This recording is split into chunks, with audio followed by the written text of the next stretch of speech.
What up, y'all? Your boy Dread is back, and this will be the first of many rap battle reviews I do on my channel. And of course, heck, I may even go back and look at some of my favorite battles and judge them. Whether it's from Smack, URL, King of the Dot, Grind Time, Don't Flop, whatever.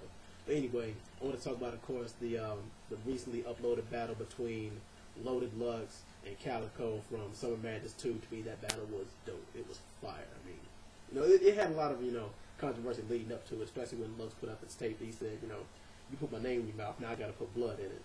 And he was, Calicoe, he was trash talking Lux, calling him out, saying, I'm gonna put this old nigga to rest, whatever. And he's like, being a legend don't mean nothing because you see what happened with Cannabis and Disaster, which I can agree on. But this battle was nothing like Cannabis and Disaster, rest assured. But anyway, I watched this battle.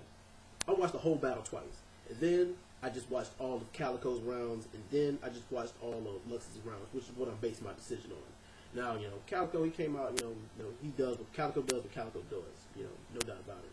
But, Lux, it was almost like wrestling because he came out, it was almost like, really on some wrestling WWE type shit. I mean, because he came out with a full-size casket. He came out wearing a three-piece funeral suit, mourners, a wreath, and funeral programs and all that good stuff. So he came out like a gimmick. It was a pretty good gimmick.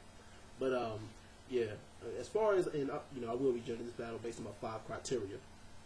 But yeah, I mean this battle, it was very dope. I mean, Calicoe, he went first, of course, and Calicoe. I mean, what saved him in this first round was, well, 2 things saved him. One, his flow. I mean, Calicoe, he always starts off with good flow. I mean, he has good flow throughout all his battles and stuff like that. His lyrics may be a little bit debatable. I mean, because some people say, well, bars over jokes, but some people are sick of the same recycled, played out gun bars, gun lines, whatever. So am I. I mean, you got to have more versatility than that if you're gonna win a rap battle.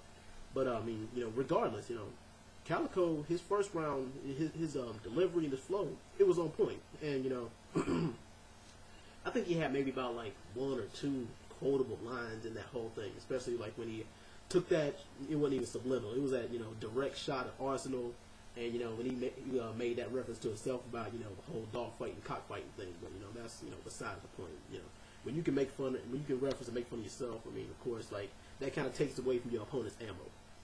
Now, on to Lux's first round. I mean, Lux, of course, the man's coming out of retirement. He ain't battled in, what, 9-10 years. I mean, Lux, he's a legendary battler. He's known for having dope rhyme schemes, double and triple entendres, and, punchlines out the ass. So, I mean, of course, we saw a little bit of ring rust, because, like, I think it was like a minute and a half or 2 minutes in the first round, he forgot his lines, or he forgot what he was going to say. I mean, because hell, most rappers, it's 50% freestyle and 50% written. I mean, but he forgot what he said.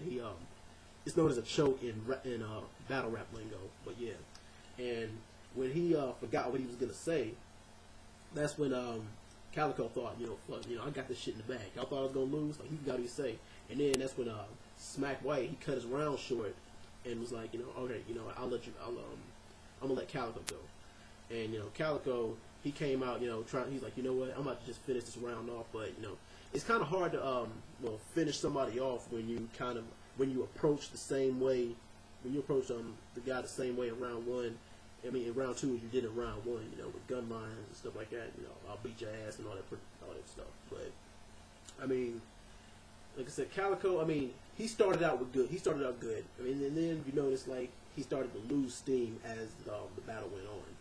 But then again, I guess you could say that's classic Calicoe, or you could say that he's having an off night, or you could say that Lux's shit was so good that it exposed him. Or maybe Calicoe is overrated. But anyway, on to Lux's second round, or he spit 1.5. He spit the last half of his first round and his whole second round. I mean, his second round to me was the best. I mean, mainly because he had it extended so much, and because he had so many quotable lines. It was ridiculous, and I mean, that whole thing about ain't it evil to live backwards? Then I was like, wait a minute, EVILLVE. But some people say, okay, that was a simple. I mean, that line was kind of simple, but then again, if you ain't an average listener to hip hop, if you don't get punchlines, double entendres, then you won't get it.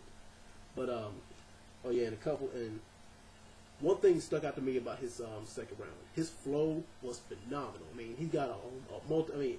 If Loaded Lux is known for more than his lyrics, he's known for having a multi-syllable rhyme scheme. Having a multi-syllable rhyme scheme will blow your opponent away because you can't just have the same flow all battle long like Calicoe did. You know, he didn't switch up his flow at all.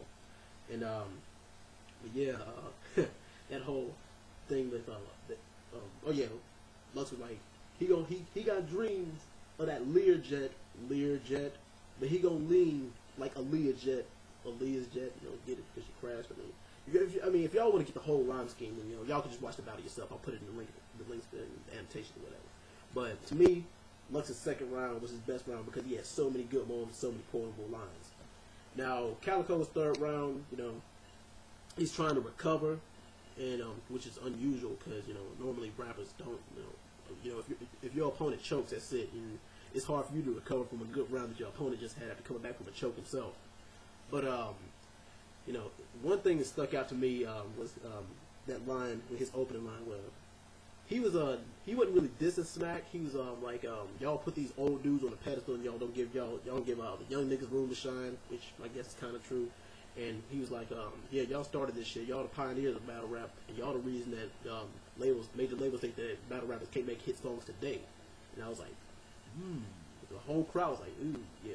I bet you I wanted to see the look on Diddy and Busta's face when they said that, because so many battle rappers that Diddy signed, yes, excuse me, and yeah, but yeah, you know, I was like, that was kind of true to a certain extent, because, you know, major labels don't mess with battle rappers that much.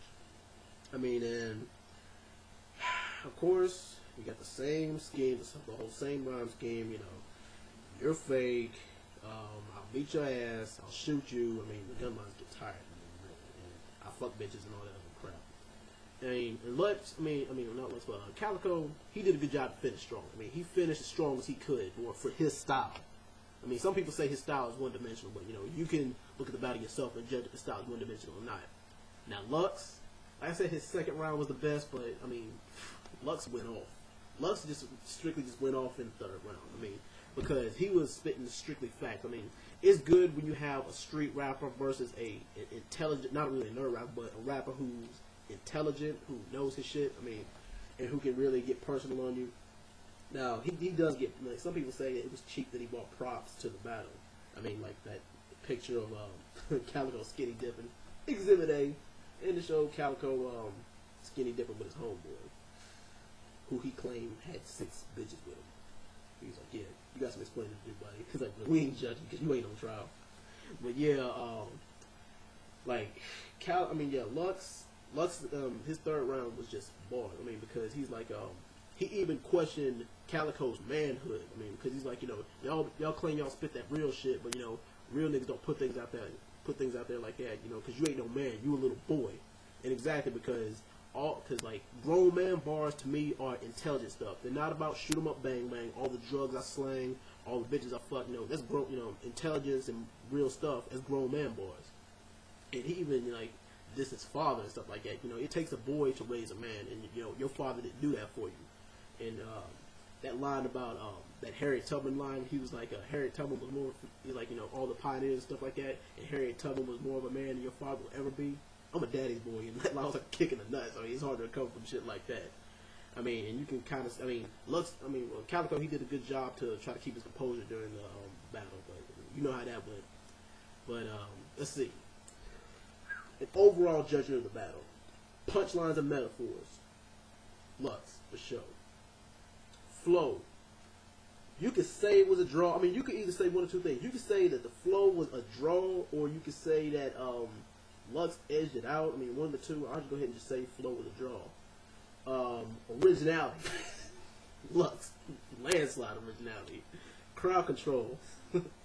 Landslide. You know, Lux had, you know, the crowd control. Maybe because he was in New York or whatever. You know, it's Detroit versus New York.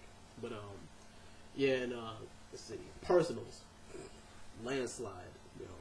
So, yeah, it was, I had the rounds scored 2-1 for Loaded Lux. Y'all can watch the battle. Y'all tell me what y'all think. DreadMan is out. I'll see y'all in the next battle rap judge. You know, the next one I'll probably be judging is when the next rap battle comes up. I guess they're gonna upload Enes and DNA, which I heard was a body bag. But I'm gonna cut this video short because it's 10 minutes long. Alright, peace.